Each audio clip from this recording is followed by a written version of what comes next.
आज मैं आपको बताऊं कि मुझे मौका मिला यहाँ हमारे प्रधानमंत्री के घर पे आने का और इनसे बातचीत करने का। तो मैं कोई पॉलिटिकल क्वेश्चंस नहीं लाया हूँ।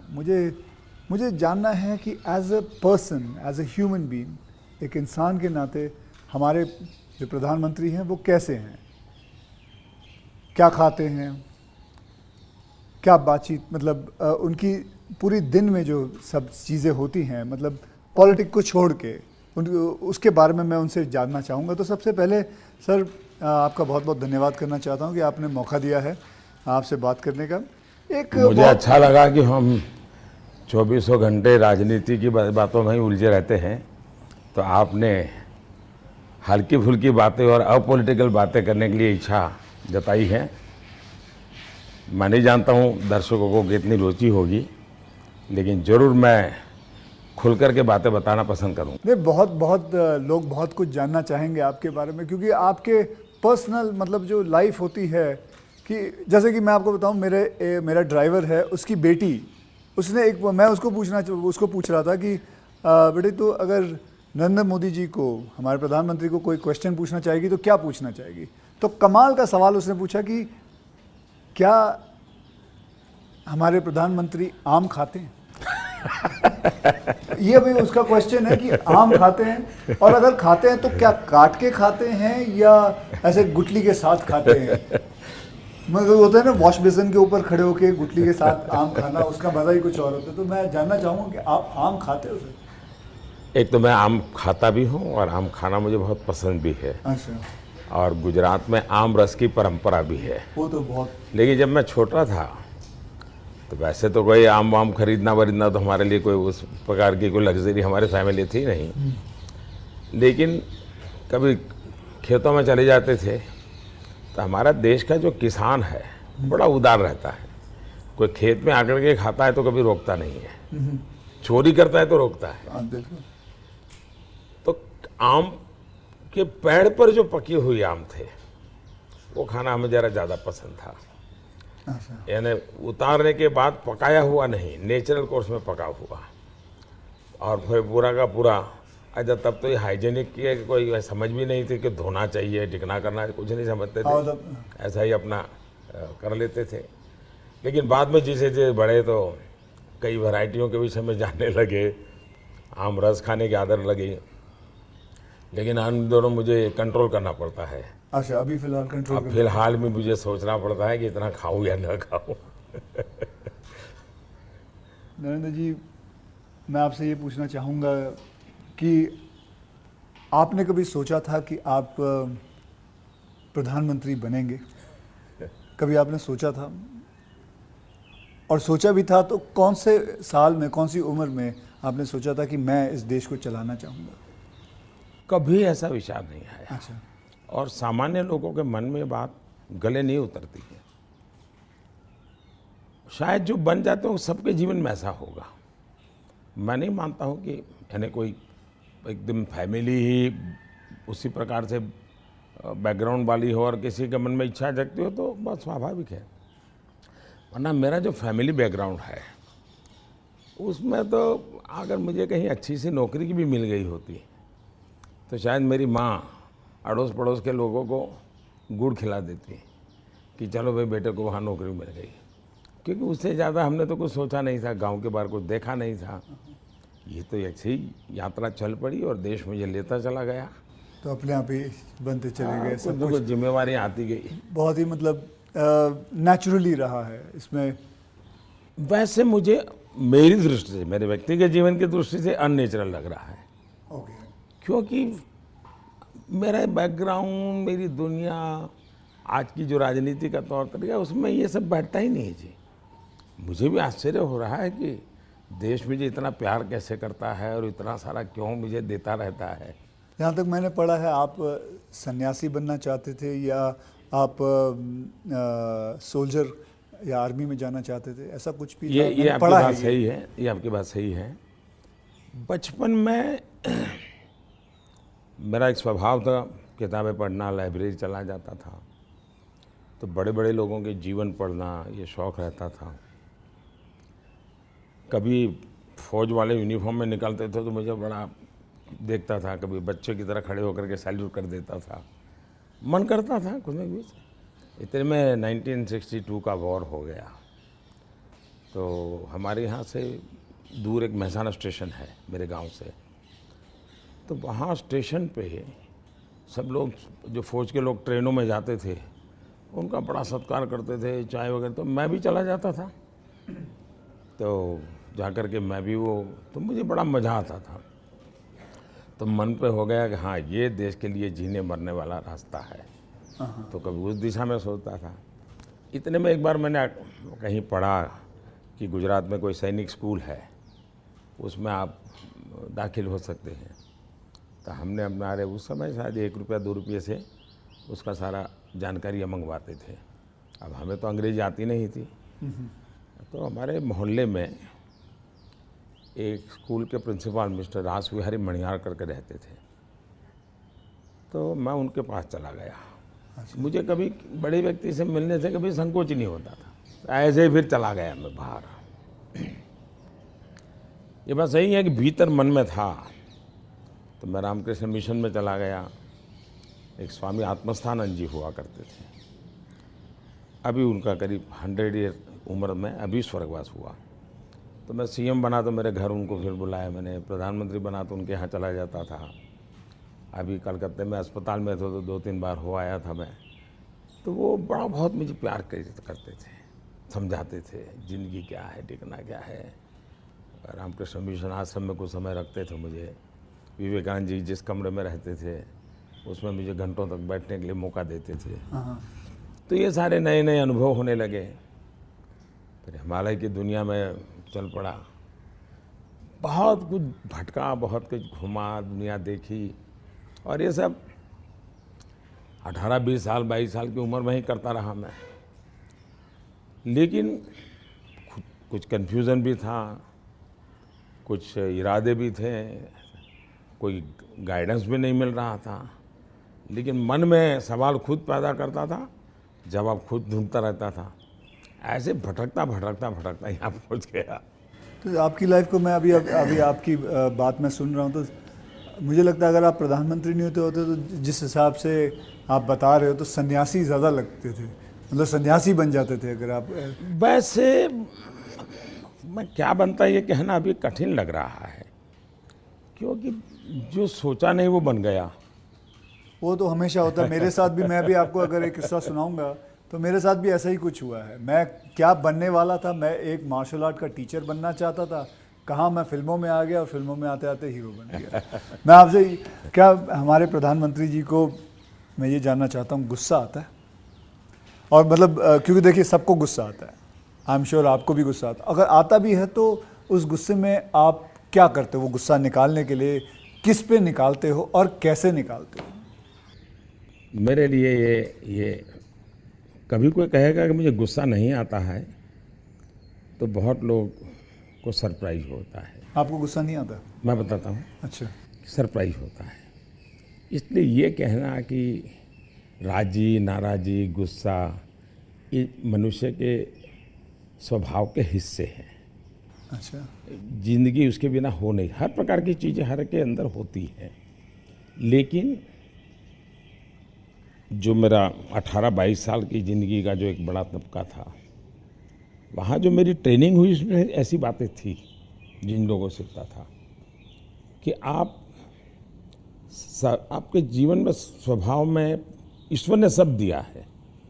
अब आपको तय करना है कि जो अच्छी चीज़ है उसको बल देते हुए कैसे बढ़ना। तो फिर ये चीज़ें हैं जो नेगेटिविटी लाती है वो रुकती है।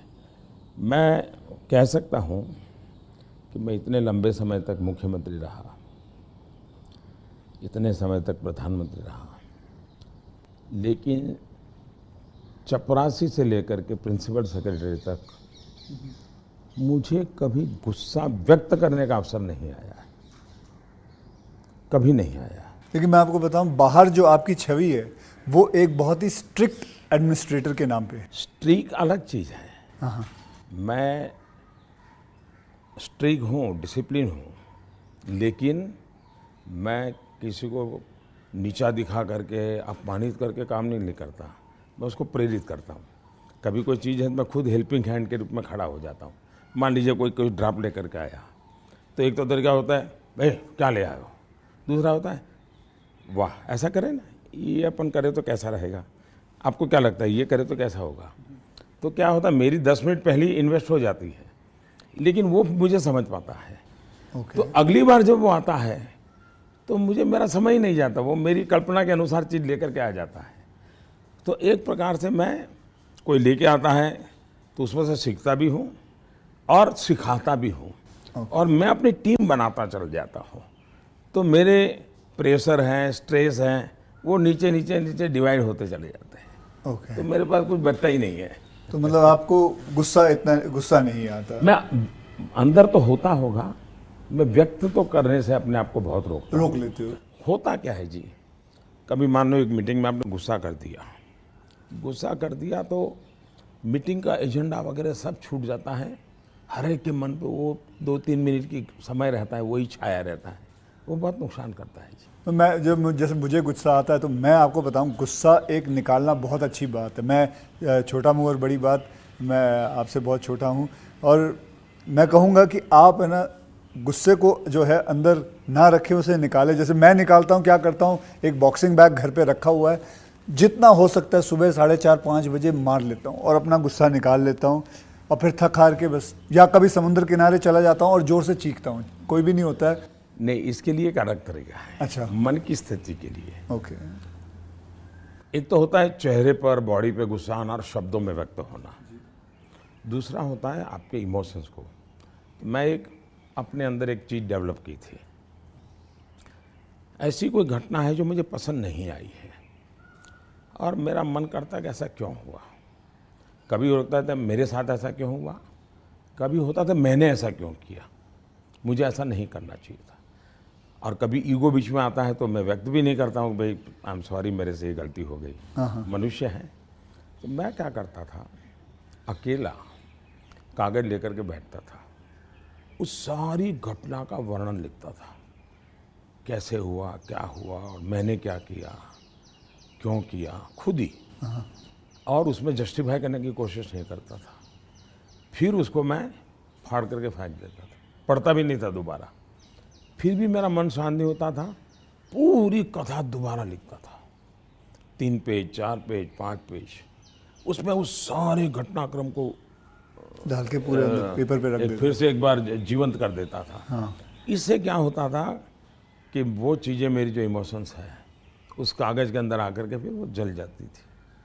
तो मैं एक प्रकार से फिर उस प्रक्रिया के दरमियान जो पहले मुझे सच लगता था कि मैं सच हूँ, 2-3 बार लिखने के बाद मुझे लगता है नहीं ये गलत है, मैं सच नहीं था, मैं ही गलत था। अच्छा। ये मैं आइडेंटिफाई कर लेता हूँ उसमें से। तो मतलब ये आपका तरीका है? हाँ। ये आप लेकिन अब वो नहीं रहा, इतना समय नहीं है। अच्छा। यानी मैंने अपने आप को ट्रेन उस प्रकार से किया था। से इतना बड़ा आपका घर है, जैसे मैं अपने घर पे अपनी माँ के साथ रहता हूँ, आपका मन करता है सर आपकी माँ, आपके भाई, आपके सारे जितने भी रिश्तेदार हैं आपके साथ घर पे रहें? पहला है कि अगर मैं पीएम बनकर के घर से निकला होता तो स्वाभाविक रूप से मेरा मन रहता है कि भाई सब वही रहे। मैं एक ज़िंदगी की बहुत छोटी आयु में सब कुछ छोड़ चुका हूँ, बहुत छोटी आयु में। मन नहीं करता माँ? बहुत छोटी आयु में छोड़ दिया। ओके। छोड़ दिया, उसके कारण वो ज़िंदगी ऐसी थी जो टोटली डिटैच बन गई है। और इसलिए जिसको कहे लगाव, मोह, माया, क्योंकि मेरी वो जो ज़िंदगी में जो घर छोड़ करके निकल गया था, वो जो ट्रेनिंग हुई वो उस प्रकार की हुई, और उसके कारण एक अवस्था के बाद छोड़ना है तो मुश्किल जाता है। उस समय जब छोड़ा तब तकलीफ हुई होगी, लेकिन अब ज़िंदगी वो बन गई। लेकिन फिर भी कभी माँ को बुला लिया था मैंने, कुछ दिन उनके साथ बिताए थे। अच्छा। मैंने, पर फिर भी जैसे मेरी माँ मुझे कहता है भाई तुम मेरे पीछे क्यों समय खराब करते हो, और मैं यहाँ क्या करूँगी तुम्हारे साथ रह के। मैं अपना चली जाती हूँ, मैं अपने पुराने गांव के जो लोग हैं कभी यहाँ मिलने आते तो बातें होती है, अपनी बातें होती, तुम्हारे साथ मैं क्या बात करूँ। तो स्वाभाविक है किसी का मन मेरे साथ नहीं लगेगा। तीसरा, मैं भी समय नहीं देता, जितने दिन माँ यहाँ रही तो मैं अपनी शेड्यूल में ही लगा रहता था, तो एक आध बार साथ में खाना खा लेता था। फिर मुझे भी कभी पेन होता था कि मैं रात को 12 बजे आता हूँ तो माँ को दुख हो रहा है कि क्या कर रहा है। मुझे अभी भी याद है, मैं आपसे जब पहली बार आपसे जब मैं मिला था, तो मैं गुजरात में आपसे पहली बार मिला था जब आप वहाँ सीएम थे। तो उस वक्त एक या दो मतलब मैंने आपको एक दो चुटकुले सुनाए थे और आपने भी मुझे एक चुटकुला सुनाया था। तो मैं ये जानना चाहता हूँ कि आपका ह्यूमर अब प्रधानमंत्री बनने के बाद इंटैक्ट है? आप ह्यूमर मेरे परिवार में मेरी एक क्यों, विशेषता मैंने है। जैसे आपको बताया आपकी छवि बहुत स्ट्रिक्ट है। आपका मतलब मैंने आपके जो साथ में जो काम करते हैं कई लोगों से ऐसे ही बातचीत करते वक्त वो बातें, यार बड़ा काम करवाते हैं। तो वो जो एक बहुत स्ट्रिक्ट एडमिनिस्ट्रेटर, एक स्ट्रिक्ट हेडमास्टर, ऐसा लगता है मतलब हाथ में छड़ी होगी उनके।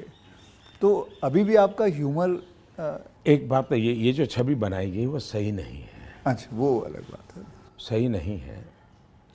और कोई ये कहता है कि मैं काम करवाता हूँ, शायद वो सही रूप में एनालिसिस नहीं कर रहे हैं। जी, वो ये कहे कि हाँ काम बहुत करना पड़ता है, उसमें सच्चाई है। ओके।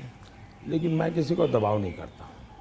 लेकिन वो जब खुद मुझको देखते हैं, पहले जैसे ऑफिस से आमतौर पे प्रधानमंत्री 6-7 बजे निकल जाते थे, दोपहर में भी 1-2 घंटे वो ऑफिस में नहीं रहते थे।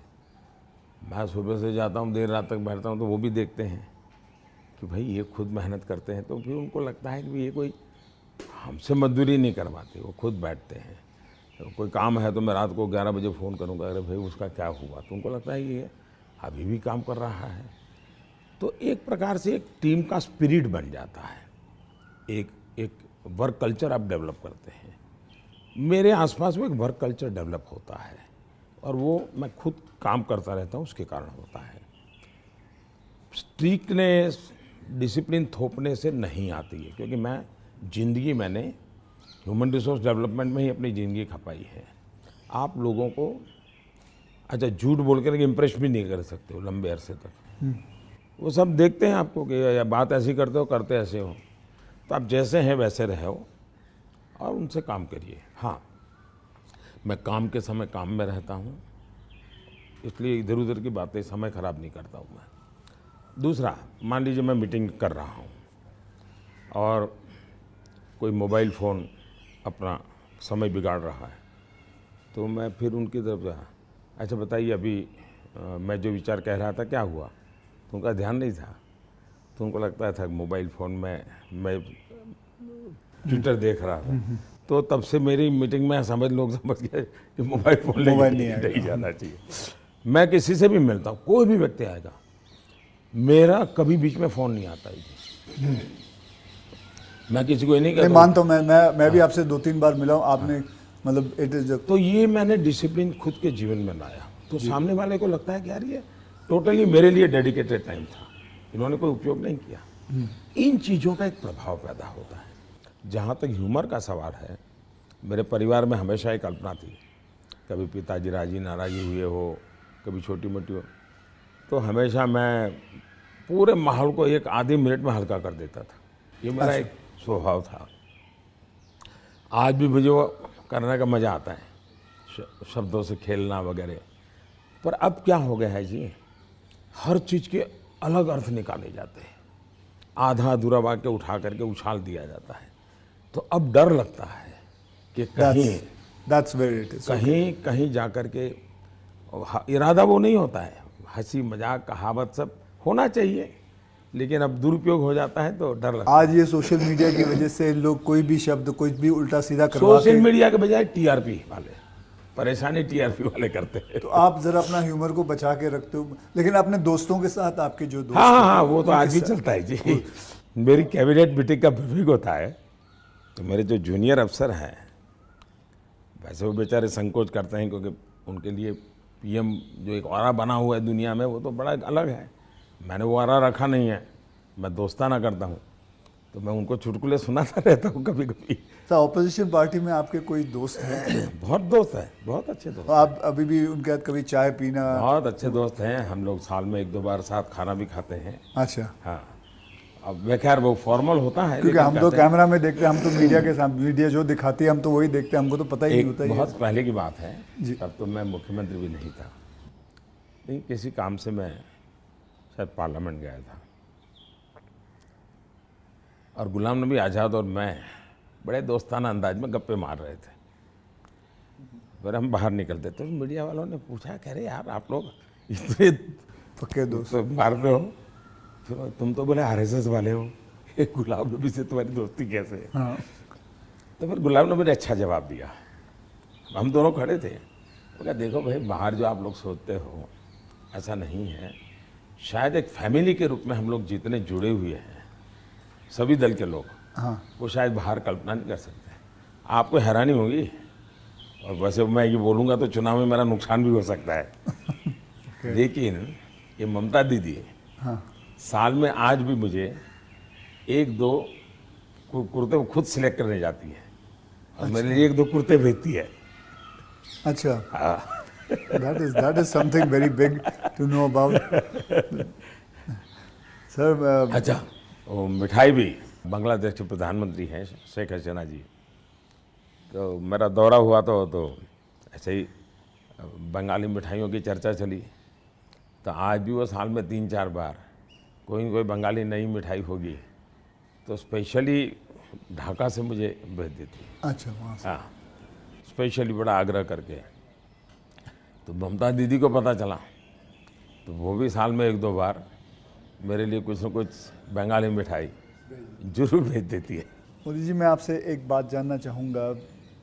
मैंने ये सुना है, जब मैं पिछली बारी आई थिंक पिछले साल मैंने ये सुना था कि जब आप गुजरात के सीएम से आप निकल के आप प्राइम मिनिस्टर जब बने थे, तो आपकी जो जमा पूंजी थी आपके बैंक में करीबन 21 लाख रुपए थे, और वो 21 लाख आपने अपने स्टाफ की बच्चियों के नाम पे एफडी या उनको बांट दिए थे।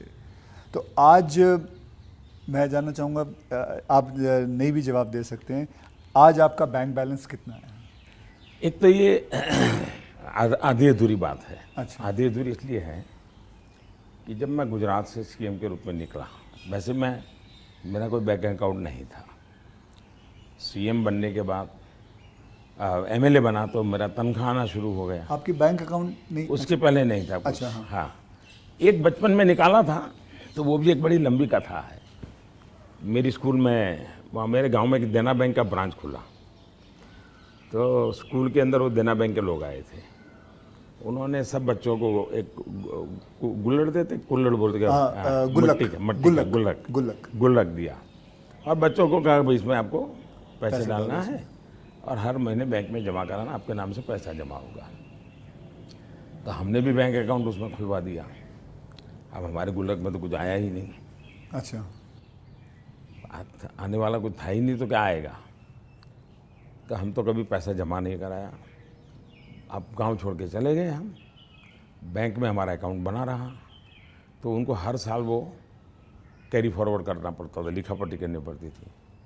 तो वो मुझे ढूंढते रहते थे कि इसका बैंक अकाउंट बंद करना है, इसको बुलाए कहाँ से।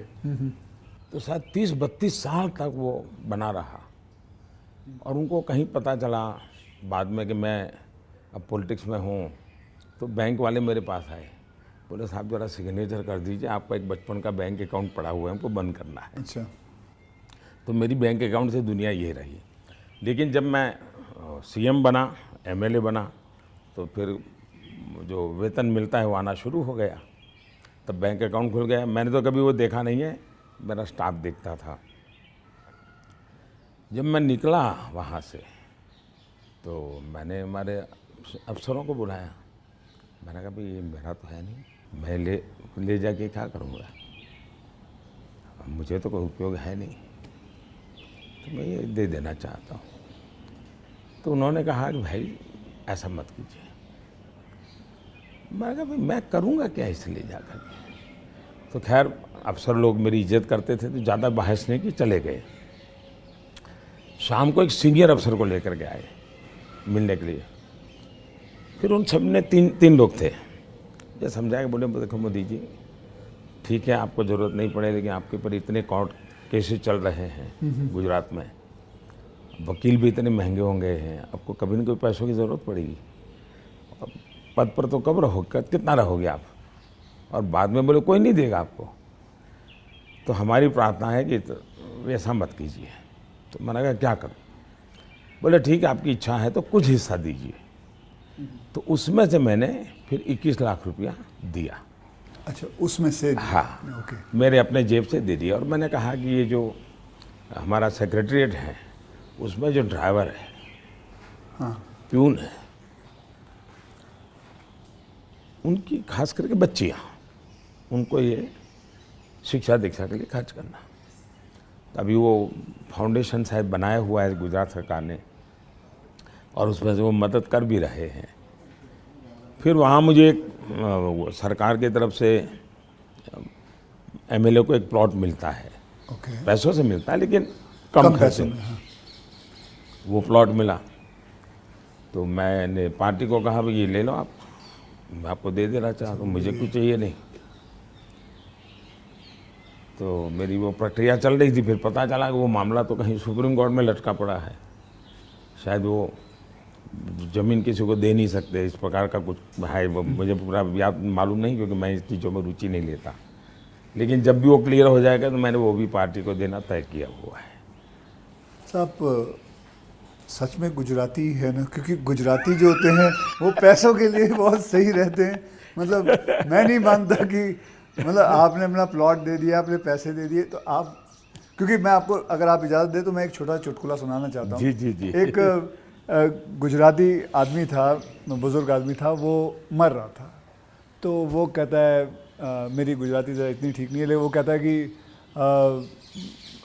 मारो दीकरो क्યાં છે, मतलब मेरा बेटा, तो बेटा अगर डैडी हूँ यहाँ छूँ, मारी दीकरी क्યાં છે, डैडी हूँ यहाँ छूँ, मेरी बीवी कहाँ है, मैं भी यहाँ हूँ, आप तीनों यहाँ हैं तो दुकान पे कौन है? तो सारे के सारे इधर ही आ गए हो, तो मेरे दुकान पे कौन है? क्योंकि मैं मानने को तैयार नहीं हूँ कि, क्योंकि मैंने देखा है गुजरात, मेरे बहुत सारे गुजराती दोस्त हैं, गुजराती जो होते हैं वो अपने पैसों को बहुत सही संभाल के रखते हैं, वो अपने पैसों से दूर नहीं रहते। मैं आपको एक चुटकुला सुना दूँ। जो ठीक है, ये बहुत बड़ी बात। ओके।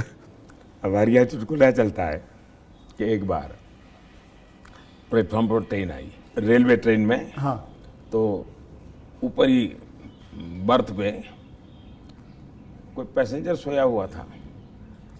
तो उसने देखा स्टेशन आया, तो उसने खिड़की में आवाज़ लगा के बाहर किसी को पूछा कि भाई कौन सा स्टेशन आया। तो उसने कहा 4 आना दोगे तो जवाब दूंगा। तो बोले जवाब की जरूरत नहीं, अहमदाबाद होगा।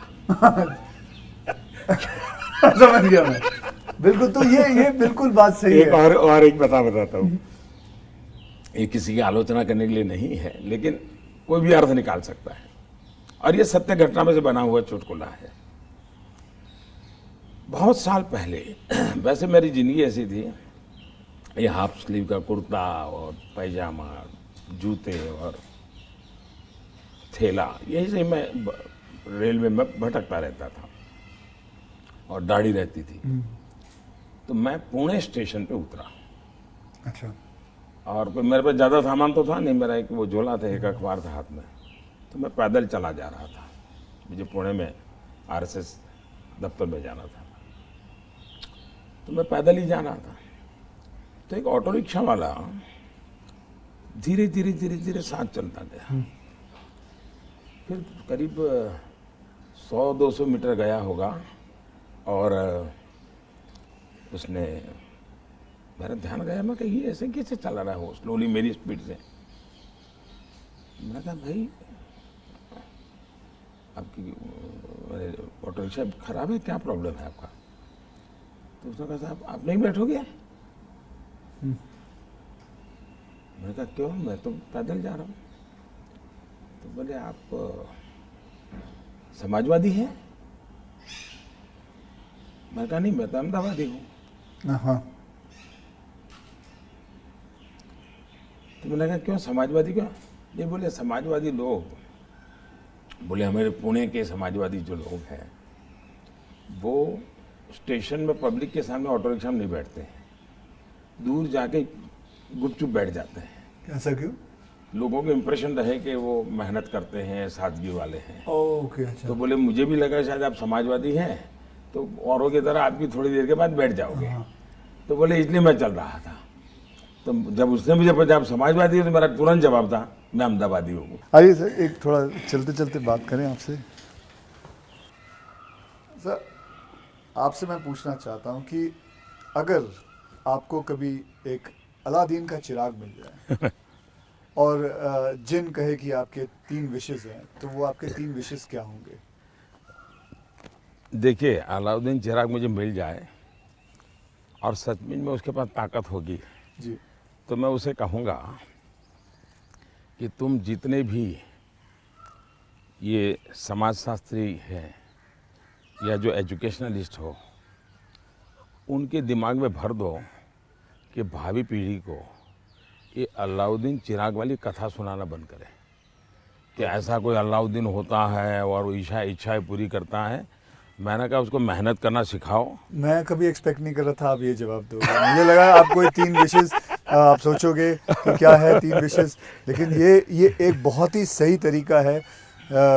आलसपना जो होता है वो यही चीज़ों से आता है। यार, आई विश मुझे ये मिल जाए, बैठे बैठे मिल जाए। तो ये जो आपने जो किया हुआ है, ये जो कहा हुआ है, बिल्कुल सही कहा हुआ है। ये मूल तो है बाहर से आए हुए चिंतन है जी, मैंने रिसर्च नहीं किया है। हाँ, हाँ। ये हमारे यहाँ मूल चिंतन ऐसे नहीं है। मूल चिंतन तो हमारे यहाँ परिश्रम का है जी। हमारे यहाँ ये नहीं है कि भाई ऐसे ही कुछ आकर के कोई दे देगा, ऐसा नहीं है जी। एक ना एक दिन तो सभी को रिटायर होना होता है, आपको भी रिटायर होना पड़ेगा। तो आपने कभी पोस्ट रिटायरमेंट प्लान सोचा है कि आपने जब ये सब कुछ ख़त्म हो जाएगा, मतलब आप पॉलिटिक्स से संन्यास ले लेंगे, तो आपके आगे जाके आपने क्या करना है? एक बड़ा पोस्ट इंटरेस्टिंग रिटायरमेंट। चीज़ बताता हूँ आपको। जी। हम लोगों की एक मीटिंग थी इनर सर्कल की। अटल जी थे, आडवाणी जी थे, राजमाता सिंधिया जी थी, जी। सिकंदर बख्श साहब थे, प्रमोद महाजन भी थे, और उसमें सबसे छोटी आयु का मैं रहता था। तो बातें चली, उसमें से ऐसे ही अभी मीटिंग शुरू होना बाकी था, ऐसे गप्पे चल पड़े कि भाई रिटायरमेंट के बाद क्या करेंगे। तो सबने कुछ न कुछ अपना बताया। प्रमोद महाजन इसको बड़ा लोगों को खुद करके निकालते थे। अच्छा, प्रमोद जी की व्यक्तित्व की विशेषता थी, उनका जीवन बड़ा विविधताओं से भरा था। अनेक प्रकार की एक्टिविटी से वो अपने आप को जोड़े रखते थे। मुझे पूछा, मैंने कहा भाई मेरे लिए तो बड़ा कठिन है, क्योंकि मुझे कुछ नहीं आता है। मैंने कभी इस सारी चीज़ों में सोचा ही नहीं। मैंने तो जब जो जिम्मेवारी मिले उसी को जिंदगी माना है। जिम्मेवारी ही मेरी जिंदगी है। अच्छा। और इसलिए मुझे कल्पना ही नहीं होती है कि मेरे इसमें समय बिताने के लिए कुछ करना पड़ेगा, मुझे अपने आप को एंगेज रखने के लिए कुछ करना पड़ेगा। और इसलिए मैं कभी नहीं मेरे मन में विचार आया और न ही मैं सोचता हूँ। और मुझे पक्का लगता है शरीर का कण कण और जीवन का पल पल किसी न किसी मिशन में ही खपाऊंगा। ये आपने सोचा हुआ है? ये शायद सोचना नहीं है जी, मेरे पास इसके सिवाय कुछ मुझे पर कौशल्य ही नहीं है। मैं जिस हिसाब से आप बताते हो कि मुझे लगता है आप ज़िंदगी में, मतलब जब सीएम से यहाँ जब पीएम बने थे, तो मैं ये जानना चाहूँगा कि सबसे वैल्यूबल चीज़ आप क्या लेके आए थे यहाँ, इस घर के अंदर सबसे वैल्यूबल चीज़ आपकी क्या रही थी? अगर मैं, वैसे ये पूरी बातचीत आपने पहले ही मुझे कहा कि भाई मैं तो कोई राजनीति की चर्चा करना नहीं चाहता, नहीं। लेकिन कुछ मात्रा में मैं कह सकता हूँ कि प्रधानमंत्री बनते समय शायद और प्रधानमंत्रियों को ये बेनिफिट नहीं मिला है जो मुझे मिला है। देश में इतने प्रधानमंत्री हो गए जी। इतने प्रधानमंत्रियों को ये बेनिफिट नहीं मिला है जो मुझे मिला है। वो ये है कि मैं लंबे अरसे तक मुख्यमंत्री रह के आया हूँ और मैं गुजरात का लॉन्गेस्ट सर्विंग चीफ मिनिस्टर था। चीफ मिनिस्टर होने के नाते आपको बारीकियों से जुड़ना पड़ता है, बारीकियों से काम करना पड़ता है। आपको इश्यू आपके सामने सीधे आते हैं, सॉल्यूशन आपको सीधा करना पड़ता है। ये तजुर्बा शायद मेरे पहले के किसी प्रधानमंत्री को नहीं मिला। इतना सद्भाग्य नहीं मिला। देवगौड़ा साहब मुख्यमंत्री रहे थे, लेकिन बहुत अल्पकाल के लिए। मैं बहुत लंबा रहा हूँ। मैं समझता हूँ कि इसने मुझे देश की सेवा करने के लिए बहुत बड़ी संबल दिया, बहुत बड़ी ताकत दी है। ये मैं अपना एक मान सकता हूँ कि वहाँ से मैं लेकर के आया, ये जो देश के काम आ रहा है। आप जैसे मैं जानता हूँ, जैसे मैं आपके एक स्टाफ मेंबर से भी बात कर रहा था, आप 3 या 4 साढ़े 3 घंटे ही सोते हैं। मतलब 7 घंटे तो सोना एक अमूमन एक शरीर को चाहिए चाहिए, आप 3.5 घंटे ही सोते हो। ये 4 बात घंटे ये बात आपकी सही है। मेरे जो जितने मेरे साथी हैं, मेरे जानने वाले लोग हैं, या हमारे जो अब सरकार में आया हूँ तो डॉक्टर भी रहते हैं, उन सबका मेरे से एक ही आग्रह रहता है कि मेरी नींद में बढ़ाऊं। राष्ट्रपति ओबामा जब मुझे मिले तो वो भी सबसे पहले मेरे से इस चीज़ के में उलझ गए। बोले मोदी जी क्यों ऐसा करते हैं आप? बोले मैं, हम दोनों अच्छे दोस्त हैं जी। तू तारी करके बुलाते हैं एक दूसरे को। तो तू ऐसा क्यों करता है जी? तुझे आज पता नहीं है, ये तेरा नशा है काम का, तुम करते रहोगे लेकिन तुम अपना नुकसान कर रहे हो। और वो जब भी मिलते हैं कि तुम मेरी बात मानते हो कि नहीं मानते हो, कि नींद बढ़ाई कि नहीं बढ़ाई। अब पता नहीं मेरा एक बॉडी साइकिल ऐसा हो गया है। मतलब आपको नींद आती ही नहीं है 3.5-4 घंटे के बाद? नहीं, नींद जो है मेरी इतने कम समय में पूरी हो जाती है। स्ट्रेस की वजह से तो आप उठ नहीं जाते हो कि अब मुझे काम नहीं करना नहीं है? नहीं नहीं नहीं, मैं इतना नॉर्मली देखा है आपने कि कोई भी व्यक्ति उठता है तो हाथ पैर इधर उधर करता है, आंखें ऐसे ऐसे करता है। मेरा कुछ नहीं, आंख खुलती है, फ्रिक्शन ऑफ सेकंड मेरा पैर जमीन पे होता है, मैं उठ जाता हूँ उससे। हाँ, उठता मैंने बिस्तर पे उठता वैसा नहीं, बिस्तर से भी बाहर होता बाहर हूँ हो मैं। जाता है। अब ये हो सकता है वो मेरी जो 18-22 साल के कालखंड में जिस जिंदगी को मैं जी रहा था जी। उसमें से शायद ये डेवलप हुआ है। अब वो मेरे शरीर का वो हिस्सा बन गया है। तो अच्छा। लेकिन मैं, जैसा आपने कहा रिटायर होने के बाद क्या करोगे, तो पहला काम मैं नींद कैसे बढ़ाऊं इस पर सोचूंगा। कहाँ बैठोगे आप? आ जाओ। आज आपके सारे कागज पड़े हैं अच्छा, शायद। कोई बात नहीं, आ जाओ। तो आपको कभी, मैं ये जानना चाहूँगा, वैसे कई लोग जानना चाहेंगे कि नरेंद्र मोदी जी को जब जुकाम लगता है तो वो क्या लेते हैं? आप हैरान होंगे, मैं बहुत ही, फिर वही कहूँगा, मैं ऐसी कठिन जिंदगी जी करके आया हूँ। तो डॉक्टर क्या होता है, ये महंगी दवाइयाँ क्या होती हैं, सोफिस्टिकेटेड क्या होता है, वो सब आप आयुर्वेदिक पे बहुत विश्वास करते मैं हैं? बताता हूँ। आयुर्वेद के बजाय कैसी जिंदगी है। अब आप जब पहाड़ चढ़ते हैं तो पैर तो दर्द करते ही हैं, कितनी आदि हो, लेकिन ऊंचाइयों पर जाते हो तो अब जो अकेला इंसान है वो क्या करेगा? मालिश वालिश वाले को तो कुछ नहीं कर रहा, पैसे बोला वैसे किसी तो को होते नहीं है, क्या फिजियोथेरेपी नहीं करा सकता, हाँ। मसाज नहीं करवा सकता। अब मैं क्या करता था जी, मेरे कंधे पे हमेशा एक ये जो असम का गमछा होता है ना, हाँ। ये गमछा मेरे पास रहता था ऐसा। तो मैं जैसे उसको ऐसे पैर पे बांध देता था पूरा, और बीच में एक छोटी लकड़ी तोड़ करके पैर से लगा देता था। फिर इसको मैं कर्व करता था अच्छा। तो प्रेशर आता था। ऐसा पूरे बॉडी को मैं अपना मसाज खुद ऐसा तरीका रखता था मैं। तो ऐसी चीज़ें मैं इवॉल्व करता था अपने लिए।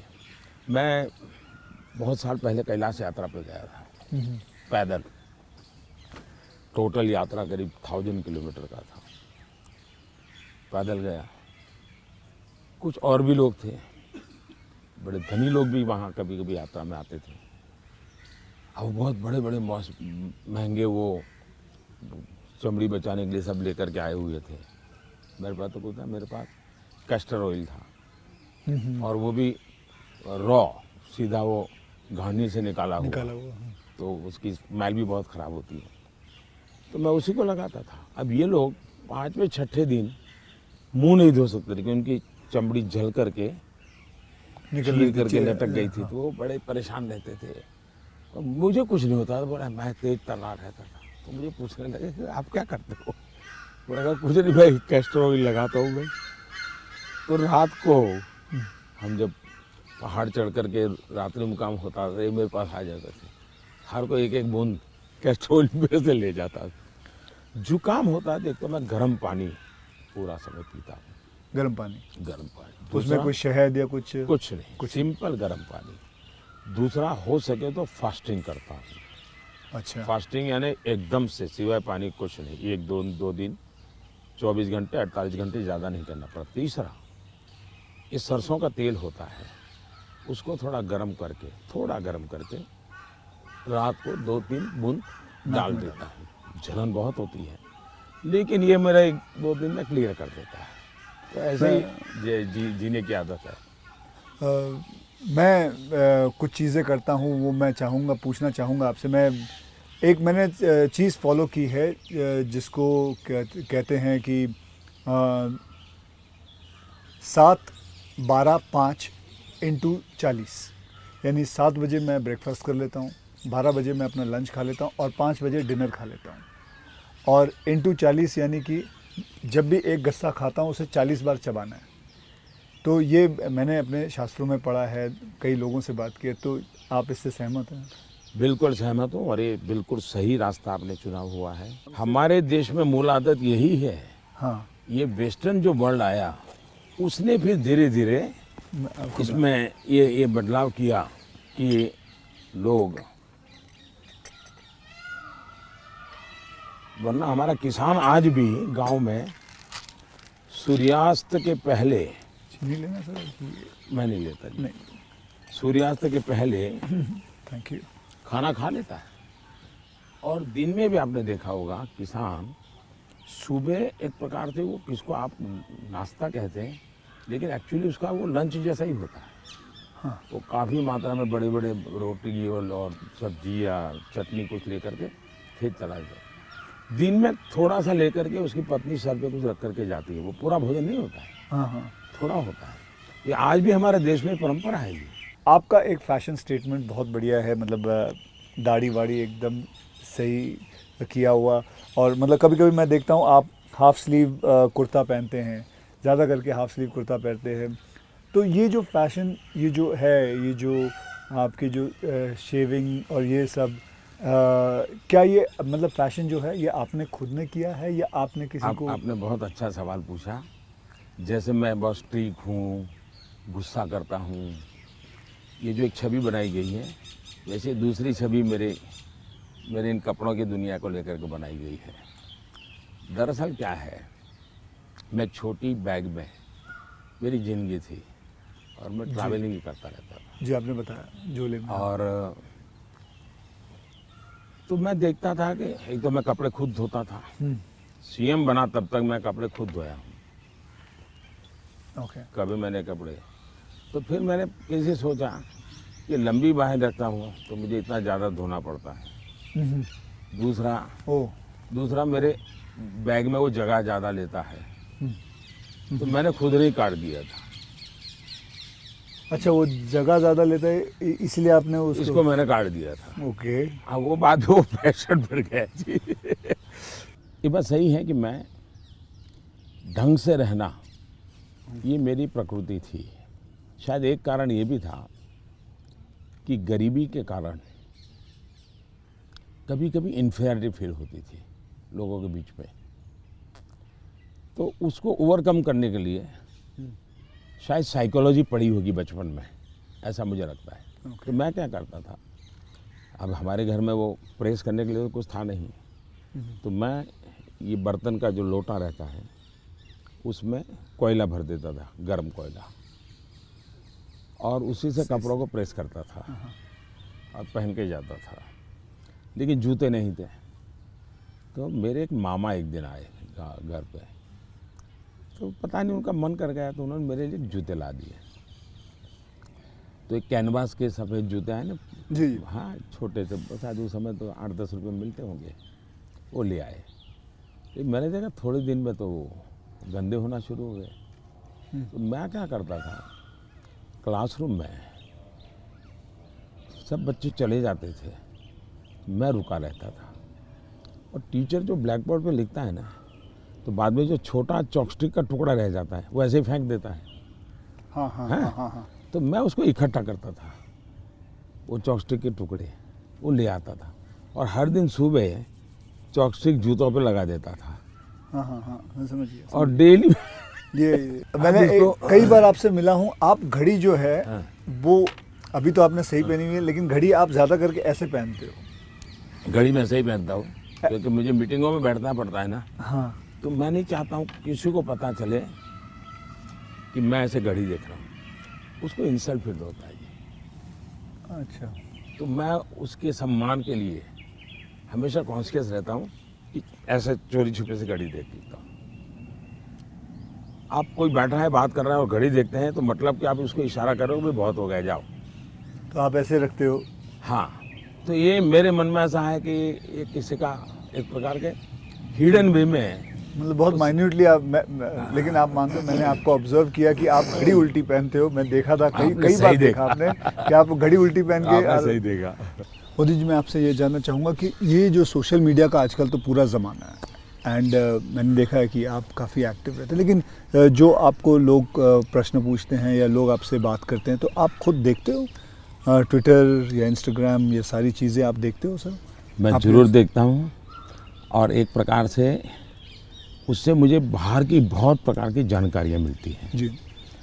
और मैं आपका भी ट्विटर देखता हूँ और ट्विंकल खन्ना जी का भी ट्विटर देखता हूँ। और कभी कभी तो मुझे लगता है कि वो जो मेरे पर गुस्सा निकालती है ट्विटर पे, तो उसके कारण आपके पारिवारिक जीवन में बड़ी शांति रहती होगी। उनका पूरा गुस्सा मेरे पर निकल जाता होगा।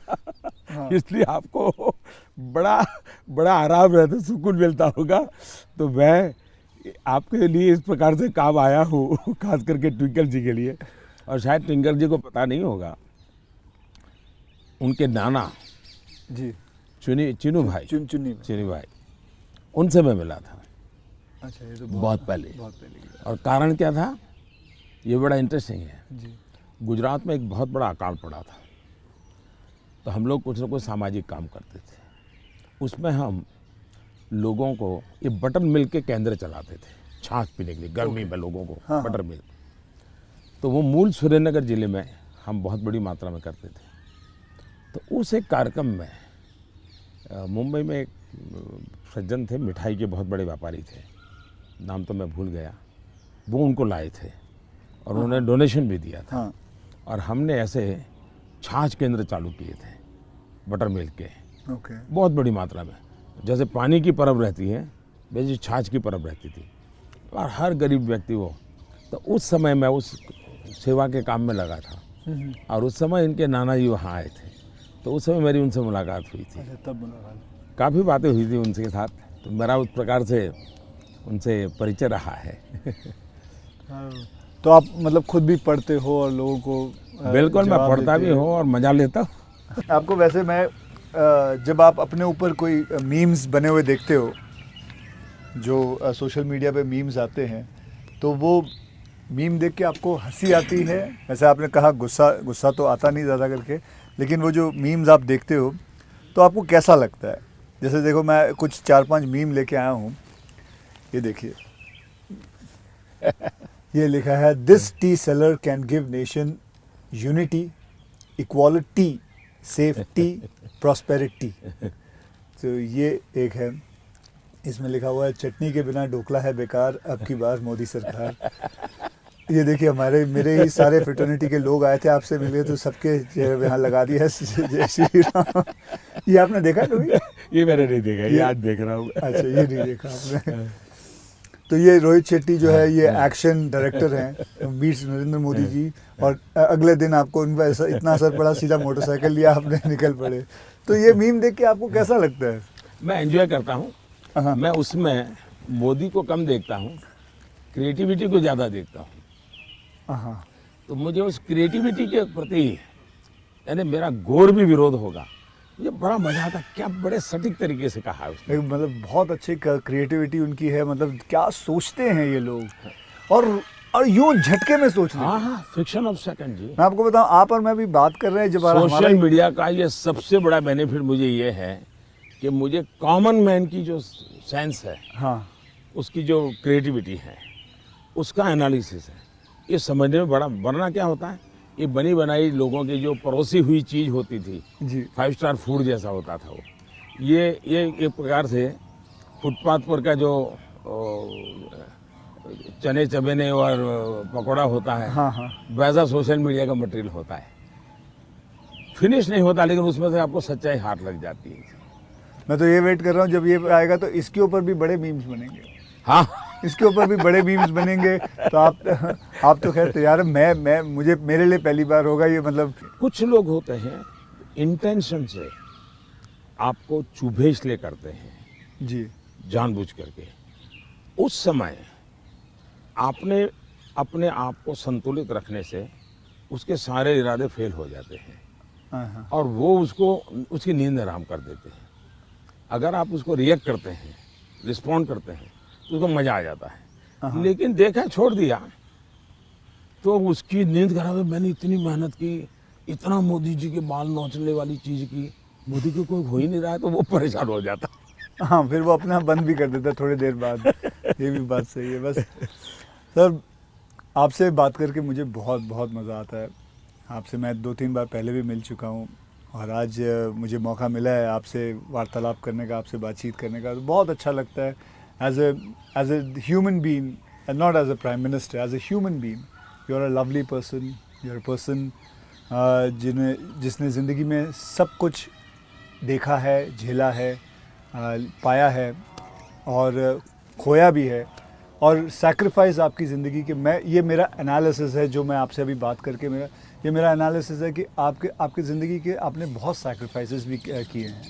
सो we are glad, I am glad that मुझे ये मौका मिला है आपसे बातचीत करने का। क्या आप मंथली आपकी जो सैलरी में से कुछ आप अपनी माता जी को भेजते हैं? ऐसा है कि हमारी माता जी खुद मुझे देती हैं आज भी। अच्छा, वो भेजती हैं? आज देती है, देती नहीं, जब भी मिलने जाऊंगा तो ₹1.25 वो पक्का मेरे हाथ में देती है आज भी। अच्छा, और वो हमसे कभी अपेक्षा नहीं करती, कभी अपेक्षा नहीं करती, उनको ज़रूरत भी नहीं है। दूसरा, शायद मैं एक ऐसा मुख्यमंत्री भी रहा और एक ऐसा प्रधानमंत्री रहा हूँ, मेरे परिवार पर का कोई खर्चा सरकार पर नहीं है, वरना बाकियों को परिवार का मेडिकल हेल्प मिलता है सब, मेरे परिवार कुछ लेता नहीं, कुछ नहीं लेता है। मैंने, हाँ ये बात है, बिल्कुल बिल्कुल। तो ये एक प्रकार से, लेकिन इसका मतलब ये नहीं कि कोई माँ के प्रति लगाव नहीं है, ऐसा नहीं है, लेकिन जीवन ही ऐसा बन गया है कि मैंने अपने आप परिवार, पूरा देश को अपना परिवार बना लिया है, इसी में लगा रहता हूँ, यही काम करता रहता हूँ। मोदी जी, मैं ये जानना चाहूँगा कि आपको, मतलब बचपन में ऐसा कौन सा खेल था जो आप खेलते थे? मैं बचपन में संघ की शाखाओं में जाता था। अच्छा। संघ की शाखाओं में बड़े अच्छे वैज्ञानिक खेल होते हैं। अच्छा। बड़े वैज्ञानिक, जिसमें टीम स्पिरिट आए, जिसमें जैसे एक खेल होता है, ये सब सर्कल में बैठते हैं, फिर जो ये हमारा लीडर होता है वो पूछता है कि आपकी राइट साइड पे जो बैठा है उसकी एक क्वालिटी बताओ। ओके। अब है तो खेल, लेकिन आपको उसके कारण कॉन्शियसनेस आता है कि हाँ भाई दूसरे के गुणों को देखना चाहिए। अब खेलते खेलते ही डेवलपमेंट होता है इंसान का, और इसलिए मुझे बचपन में संघ की शाखाओं में खेलों के द्वारा टीम स्पिरिट क्या होती है, रिस्पॉन्सिबिलिटी शेयर करना क्या होता है, ये खेल है संघ में, बहुत बढ़िया खेल है। वो परंपरागत खेल है, कोई संघ वालों ने ढूंढे ऐसा मैं नहीं कह रहा हूँ, ये बहुत बहुत काम आते हैं। दूसरा, मैं योगा से ज़्यादा जुड़ गया, फिजिकल एक्टिविटी के रूप में कहे तो, लेकिन मैं इंडिविजुअल खेल के बजाय ग्रुप वाले खेल को हमेशा पसंद करता रहा, क्योंकि वो एक प्रकार से आपके व्यक्तित्व को अलग से डेवलप करते हैं।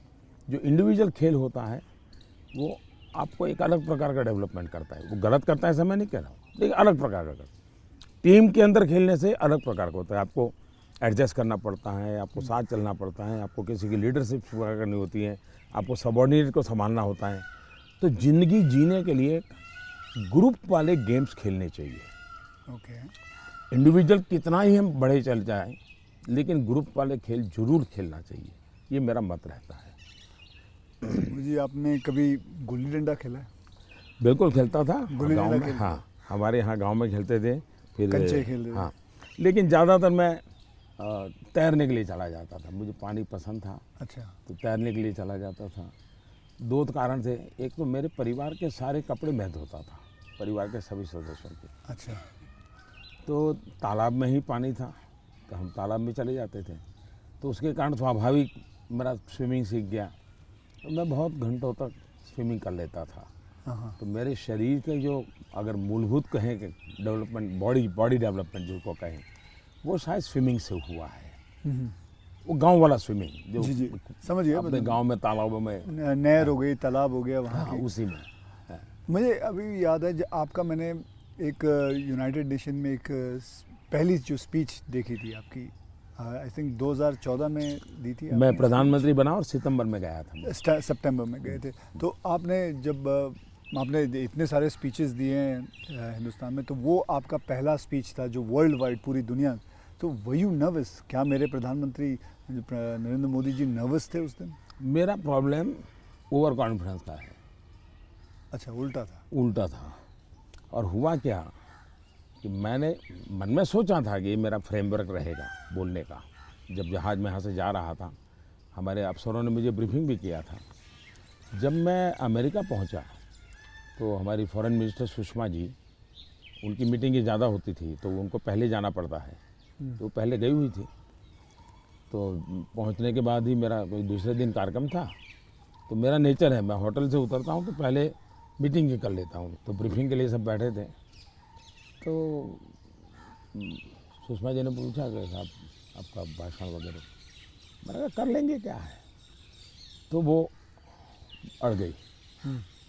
उन्होंने बड़ा आग्रह नहीं कि बोले साहब ऐसा नहीं चल सकता। अच्छा, अफसर लोग बोल नहीं पाते थे मुझसे, किसी ने मुझे कहा भी नहीं था। बोले यहाँ एक्सटेम्पो भाषण नहीं करना चाहिए, बोले लिखित स्पीच होना चाहिए। मैंने कहा मैं तो न किसी को लिखने के लिए कहा है, न मैंने लिखा है, मैं तो हर जगह वैसे ही करता हूँ। खैर काफ़ी दिन हमारी आधा घंटा तक बहस होती रही, लेकिन उन्होंने बिल्कुल पकड़ कर कहा नहीं साहब इसमें आपकी नहीं चलेगी, आपको मानना पड़ेगा। तो मैंने कहा क्या करेंगे ये? तो मैंने कहा मैं अपना बता देता हूँ मुझे क्या बोलना है। तो मैंने वहीं पर उस समय मैंने कहा इसके आधार पर आप बना दीजिए। फिर वो स्पीच तैयार हुई। अब मुझे स्पीच प्रॉब्लम नहीं था, पढ़ना ही प्रॉब्लम था। मतलब पढ़ना यानी पढ़ कर के बोलना, वो मैंने कभी आपको देखा मुझे नहीं। बहुत दिक्कत होती है जी, बहुत दिक्कत होती है। मेरा थॉट प्रोसेस इतना तेज चलता है।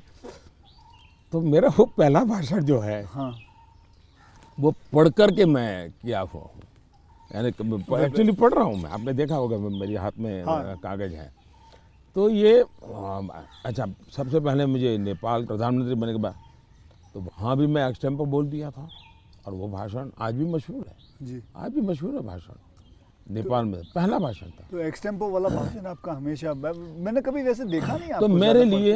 मेरे लिए फिर वो ये इस प्रकार की जो मीटिंगें होती हैं उसमें ये बहुत आवश्यक हो गया। बाद में मुझे भी ध्यान में आया कि भाई ये देश का मसला होता है, कोई इधर उधर शब्द न चला जाए।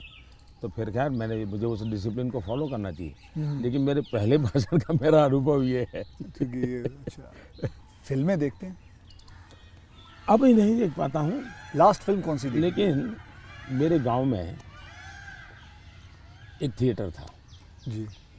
और मेरा एक दोस्त था दशरथ करके, उसके पिताजी थिएटर के बाद सिंह चना बेचते थे। अच्छा। और हम गांव वाले उनको लक्ष्मण भाई थिएटर वाला बोलते थे। वो बेचते थे तो चना से, तो उनसे हमारा परिचय था। तो हम वहाँ जाके बैठते थे, और अगर थिएटर में दर्शक कम है और जगह बची है तो फिर वो थिएटर के बाहर ही बैठते थे। तो वो मालिक को कह देते कि ज़रा इन बच्चों को बिठा दो ना।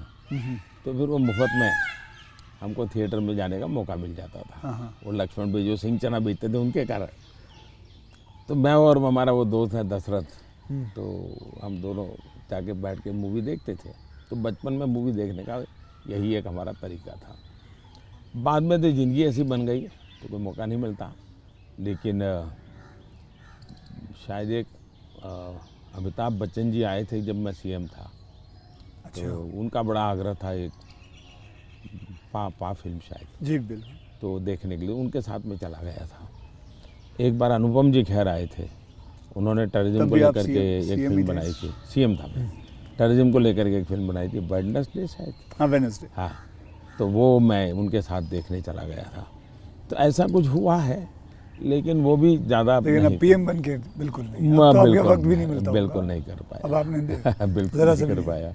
कि मैंने एक फिल्म बनाई थी, आपको मैंने हल्का सा कुछ बताया भी था पहले कि टॉयलेट एक प्रेम कथा पे फिल्म बनाई थी, और मैं खुद देख नहीं पाया, लेकिन मैंने लोगों को बहुत कहा हाँ वो कि देखो भाई सामाजिक जीवन पर कैसे फिल्में चल सकती है और बन सकती हैं। हाँ वो कमर्शियल हिसाब से मैंने पूरे बनाए थे, बल्कि गाने वाने वगैरह ये माँ पिता सब कुछ उसमें रखा हुआ था, और नहीं, असली कथा पे मैसेजिंग, था। सोशल मैसेजिंग था, वो अच्छा था।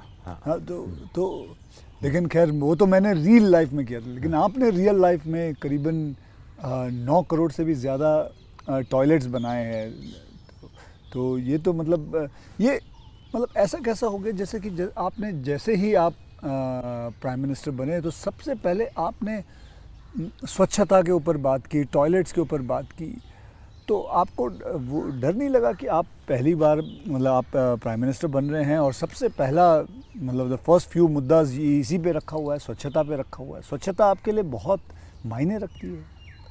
मैं मेरे जीवन में मैंने गांधी जी वगैरह जो पढ़ा है, और कुल मिला के मैं देखता हूँ कि हमारे देश में बीमारी, गरीबी, इन सब की चीज़ों के साथ हेल्थ बड़ा सबसे बड़ा विषय है।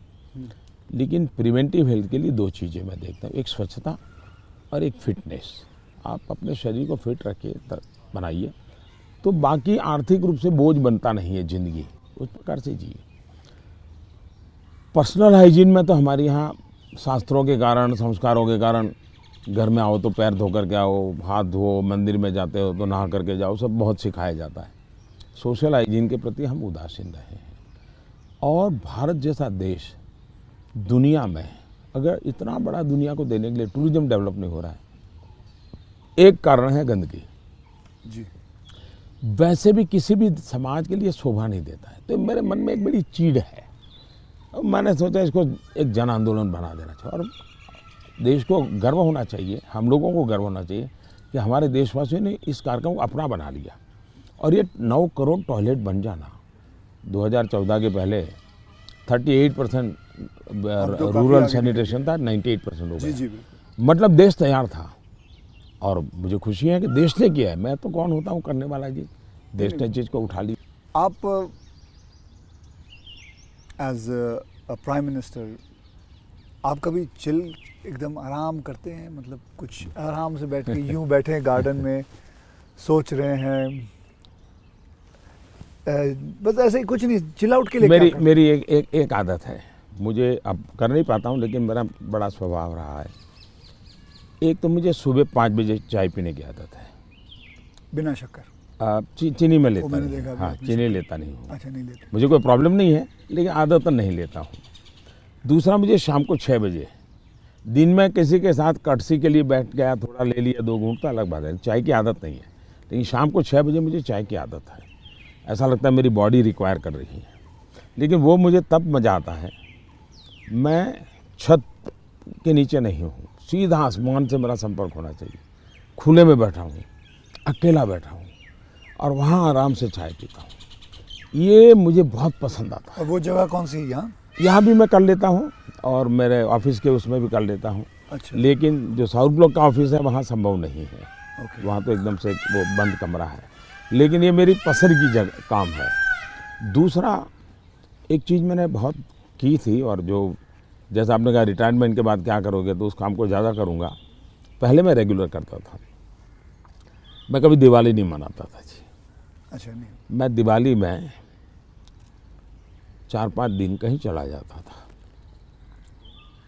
और 5 दिन के लिए मेरी जो रिक्वायरमेंट रहती थी, पानी वगैरह वो साथ ले लेता था, और वो भी मैं उठा के ले जाकर उतना ही। और मैं पहले रिसर्च करके रखता था, कहीं जंगलों में कोई जहाँ इंसान न हो, लेकिन पीने के लिए शुद्ध पानी अवेलेबल हो, ऐसी जगह ढूंढता था, और वहाँ जाके मैं रहता था। कभी पेड़ के नीचे, क्या कोई खंडहर कोई मिल गया तो उसमें पड़ा रहता था।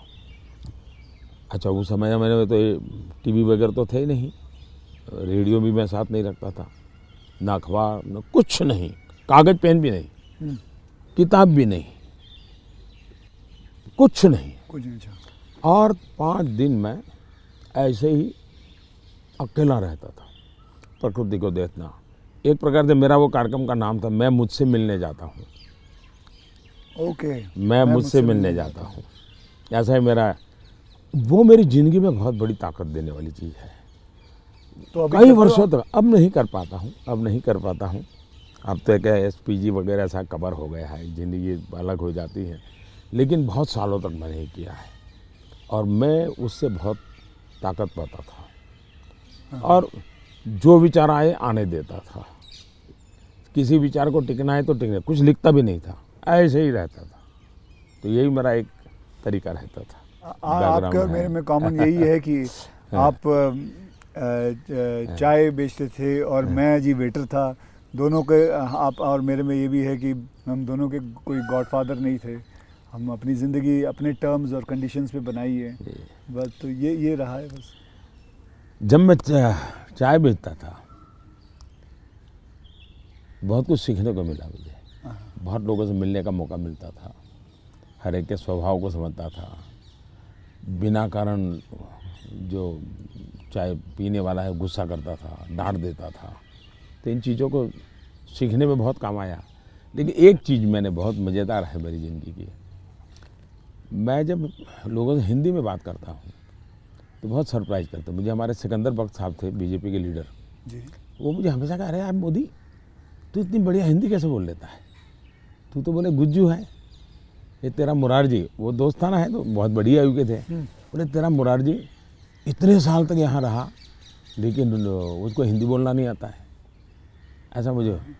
तो उसका कारण ये था कि मैं चाय बेचता था तो मेरे गांव में ये जो ट्रेनें तो बहुत कम आती थी, लेकिन ये जो मालगाड़ी होती है, जो माल ढोती है, वो ज़्यादा आती थी।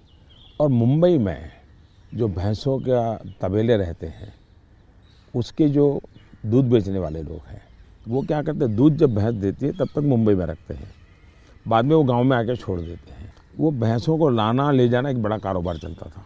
तो वो आते थे और वो बेचारे घास वास उसी में भरते थे, उसी में रहते थे और भैंसों को ले जाते थे। एक व्यक्ति आएगा तो 3-4 दिन रहना पड़ता था। हम उनको चाय चाहिए, हम चाय देते थे। उनसे बातें करते करते मैं हिंदी सीख गया। अच्छा, फिर वो क्या करते थे, अपना म्यूजिक की कुछ चीज़ें ले आते थे, तो शाम को वो चौपाइयाँ अपना भजन कीर्तन करते रहते, तो मैं कभी जाके बैठ जाता था। तो मुझे उसके कारण नॉर्थ के कल्चर से परिचय आया। ओके। तो एक प्रकार से चाय ने मुझे ये लैंग्वेज सिखा दी। तो आप ये जो सॉन्ग की बात आई, आप कभी कोई हिंदी गाना गुनगुनाते हो अकेले में? गुनगुनाना तो नहीं होता है, लेकिन मैं जब चाहता तो मेरे मन पे जो कुछ गीत है, ज्योति कलश छल के, या ये पवन वेग से उड़ने वाले घोड़े, ऐसे जो गीत थे बहुत पुराने, तो बहुत अच्छे लगते थे।